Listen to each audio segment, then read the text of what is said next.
मुल्क के सनती रोज़गार में 40% और एक्सपोर्ट्स में 60% हिस्सा डालने वाली टेक्सटाइल इंडस्ट्री इस वक्त तबाही के दहाने पर है।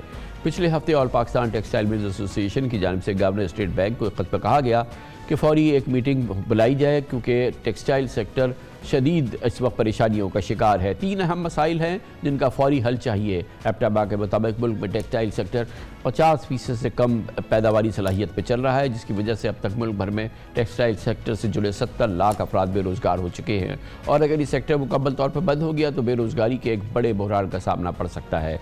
साथ ही बताया गया कि टेक्सटाइल सेक्टर बंद होने से $10 अरब की सालाना एक्सपोर्ट्स का नुकसान भी होगा। एप्टाबा का कहना है कि सैलाब और बारिशों की वजह से मुल्क में कपास की $2 अरब मालियत के बराबर पैदावार कम रही है। इस मरतबा मुल्क में सिर्फ 50 लाख बेल्स की पैदावार मुमकिन हो सकी, जो टेक्सटाइल इंडस्ट्री के लिए ज़रूरत के लिए बहुत कम है। पाकिस्तान को कपास की 1 करोड़ बेल्स इंपोर्ट करनी पड़ेंगी। एप्टाबा ने बैंक्स को एलसीज खोलने और दरामदी कपास के कंसाइनमेंट्स फ़ौरन क्लियर कराने के लिए स्टेट बैंक से अपील की। इसके अलावा एप्टाबा का कहना है कि पाकिस्तान का टेक्सटाइल सेक्टर डिफ़ॉल्ट के करीब है। एप्टाबा ने स्टेट बैंक को बताया है कि साबिक़ हुकूमत के दौर में टर्फ और LTFF की सहूलियात फराहम की गई थी, जिनसे सनअतकारों को टेक्सटाइल यूनिट लगाने में मदद मिली थी, मगर माली बहरान और कपास की इंपोर्ट में रुकावट और रिफंड्स के वक्त पर वसूली ना होने पर इन प्रोजेक्ट्स पर काम नामुमकिन हो गया है और मुतादिद टेक्सटाइल इंडस्ट्री मालकान को बैंकों की अदायगी में शदीद दुश्वारी का सामना है। पाकिस्तान के माशी हालात शायद तारीख में कभी इतने मखदूश नहीं थे जितने आज हैं। इंपोर्ट्स पर गैर एलानिया कर्फ्यू कायम है और इस माली साल के 8 माह में हमारी बरामदात 9% कम हो चुकी है। गैर मुल्की सरमायाकारी में 40% कमी आ चुकी है और लार्ज स्केल मैन्युफैक्चरिंग 4.4% कम हो चुकी है। अब हमारी टेक्सटाइल इंडस्ट्रीज़ का भी भुरकस निकल रहा है, जबकि पिछले साल में तकरीबन 26% हमारी एक्सपोर्ट्स बढ़ी थी। टेक्सटाइल इंडस्ट्री का जो सूरत हाल है, इसकी मज़ीद तफसीलात हमें देंगे जनाब फवाद अनवर करीम हमारे साथ हैं, वाइस चेयरमैन हैं पाकिस्तान टेक्सटाइल काउंसिल के। बहुत बहुत शुक्रिया फवाद साहब। ये बताइएगा कि वो क्या चीज़ है जो कि डूबल हैं। देखिए, बाज़ चीज़ें ऐसी हैं जो पाकिस्तान कर ही नहीं सकता। पाकिस्तान के पास फॉरेन एक्सचेंज नहीं है, वो आपको कॉटन इंपोर्ट की फ्रीली इजाज़त नहीं दे सकते। और क्या क्या मामलात ऐसे हैं जो आपके ख्याल में मैनेज हो सकते हैं जो कि मैनेज नहीं हो रहे? अस्सलाम वालेकुम कामरान साहब, बहुत शुक्रिया।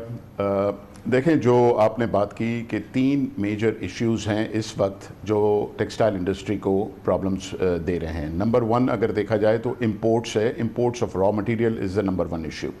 अगर आप एक्सपोर्टर हैं तो आपको थोड़ी बहुत प्रायोरिटी मिलती है as far as the imports of raw material is concern, लेकिन जो सप्लाई चेन है वो सिर्फ़ और सिर्फ डायरेक्ट एक्सपोर्टर्स पे बेस नहीं करती। हमारी सप्लाई चेन में स्पिनर्स भी मौजूद हैं, हमारी टेक्सटाइल चेन में वीवर्स भी मौजूद हैं और हमारी टेक्सटाइल में एक्सपोर्ट्स में एक्सेसरीज़ भी मौजूद हैं, जो अगर वो इंपोर्ट नहीं करते तो हम इस काबिल नहीं होते कि हम एक्सपोर्ट कर सकें पूरे मटेरियल को। और हमारे जो बायर्स हैं वो हमसे पूछ रहे हैं कि क्या आपकी सप्लाई चेन इन प्लेस है। हमारे पास इस बात का जवाब नहीं है, क्योंकि there is no plan by the state bank और द मिनिस्ट्री ऑफ फाइनेंस कि हम उनको क्या जवाब दें। तो नंबर 1 इशू जो हमें आ रहा है वो राइट नाउ रॉ मटेरियल्स का आ रहा है और सप्लाई चेन का आ रहा है, जो आगे हमें पता नहीं है कि हम अपने बिजनेस को किस तरह से कमिट करें। सेकंड इशू जो आ रहा है वो रिफंड्स और सेल्स टैक्स का आ रहा है।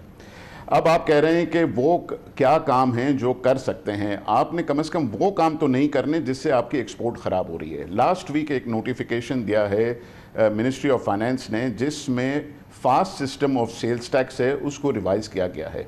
उसका मकसद सिर्फ़ और सिर्फ फंड्स को विदहोल्ड करना है।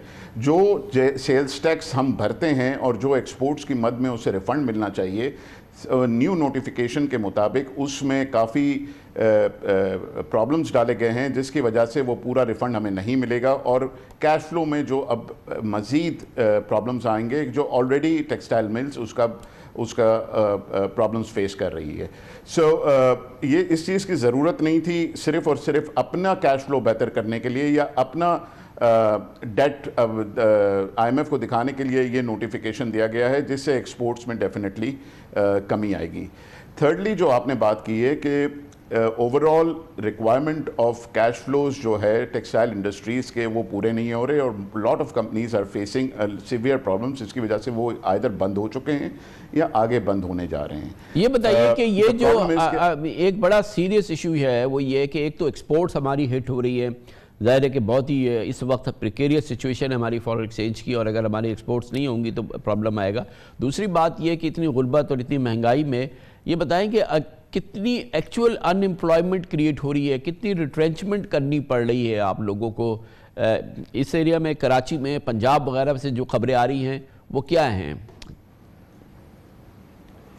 सर, अगर वैल्यू एडेड टेक्सटाइल को देखें तो मेरा ख्याल है कि एट बेस्ट हम 60% पे चल रहे हैं, और अगर हम एंसिलरी इंडस्ट्रीज़ को देखें जैसे स्पिनिंग और वीविंग है वो अब 50% पे आ गए हैं। तो आप सोच सकते हैं कि टेक्सटाइल जो सबसे बड़ा एम्प्लॉयर है वो अबाउट 50 और 55% पे कैपेसिटी पे चल रहा है। कोई कंपनी ऐसी नहीं है जो अपने बंदों को फारिग नहीं करेगी, and this is now started already to create law and order situation. और अगर इसको